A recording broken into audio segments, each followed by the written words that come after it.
Hello friends, સ્વાગત છે તમારું માકા સ્વાદમાં। આજે હું તમારા માટે પનીર ગોટાળાની રેસીપી લઈને આવી છું। રેસીપી પસંદ પડે તો ચેનલને સબસ્ક્રાઈબ કરવાનું બિલકુલ ભૂલતા નહીં અને બાજુમાં રહેલા બેલ આઇકનને પણ જરૂરથી પ્રેસ કરજો, જેથી તમને મારા નવા વિડીયોની નોટિફિકેશન મળતી રહે અને તમે મને ફેસબુક અને ઇન્સ્ટાગ્રામ પર પણ ફોલો કરી શકો છો। એની લિંક મેં નીચે ડિસ્ક્રિપ્શન બોક્સમાં આપી દીધી છે। ગોટાળા માટે એક પેનની અંદર આપણે 2 ટેબલસ્પૂન જેટલું તેલ એડ કરીશું અને 2 ટેબલસ્પૂન માખણ એડ કરીશું અને 1/4 ટીસ્પૂન જેટલું જીરું એડ કરીશું। ગેસની ફ્લેમ આપણે મીડિયમ રાખવાની છે। હવે જીરું આપણું ગરમ થઈ ગયું છે, તો એની અંદર મેં આ એક મોટી ડુંગળીને ચોપરમાં ચોપ કરી લીધી છે, તે એડ કરીશું અને એને સારી રીતે આપણે સાંતળવાની છે।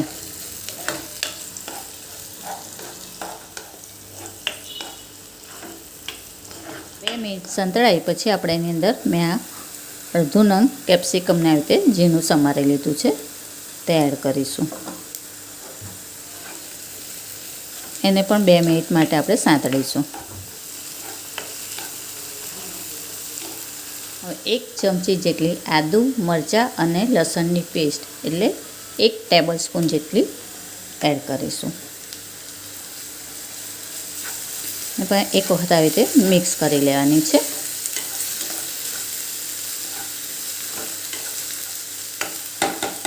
હવે એની અંદર મેં આ એક મોટા ટામેટાને પણ ક્રશ કરી લીધું છે, તે એડ કરીશું।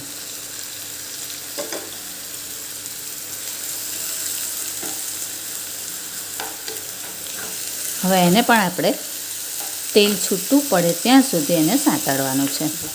તેલ આપણું છૂટું પડી ગયું છે, તો એની અંદર આપણે હવે બીજા બધા મસાલા કરી લઈશું। 1 ટેબલસ્પૂન જેટલું ધાણા જીરું,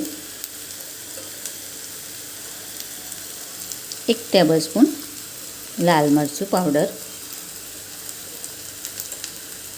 1/2 ટીસ્પૂન હળદર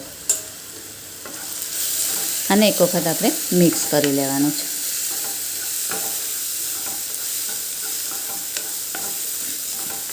એની અંદર 100 ગ્રામ આપણે પનીર એડ કરીશું, એને આવી રીતે છીણીને લેવાનું છે।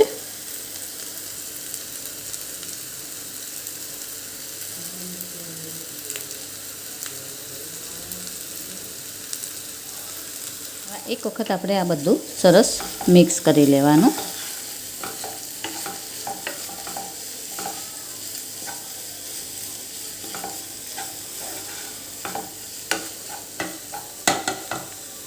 હવે એની અંદર મેં આ 1.5 ટેબલસ્પૂન જેટલી ઘરની મલાઈ છે, તે લીધી છે,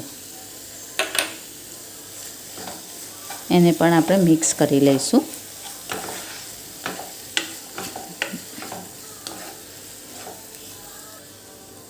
હવે 1 વાટકી જેટલું આપણે પાણી એડ કરીશું।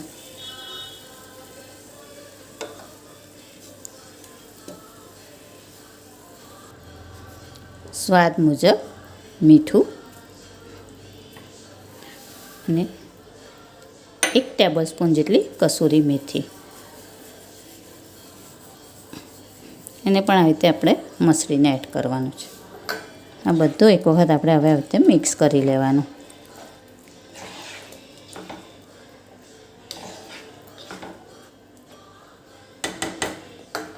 હવે 1 ક્યુબ જેટલું આપણે ચીઝ છીણીશું।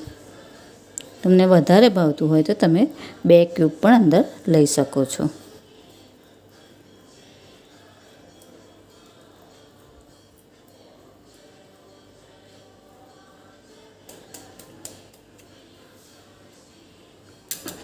હવે ગેસની ફ્લેમ સ્લો રાખીને આપણે આને 5 મિનિટ સુધી થવા દેવાનું છે।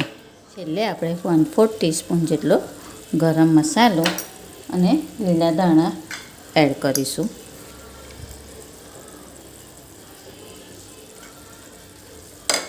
અને એને હલાવી લેવાનું છે. તો આપણો આ ચીઝી પનીર ગોટાળો તૈયાર છે. તો હવે એને આપણે સર્વ કરી લઈએ. તૈયાર છે આપણું ફટાફટ બની જાય એવું ચીઝી પનીર ગોટાળો. ફ્રેન્ડ્સ, આવી જ બીજી અવનવી રેસીપી જાણવા માટે મારી ચેનલને જોતા રહો, લાઈક અને શેર કરતા રહો. ચાલો ત્યારે ફરી મળીશું એક નવી રેસીપી સાથે. ત્યાં સુધી હેપી કુકિંગ. Thank you.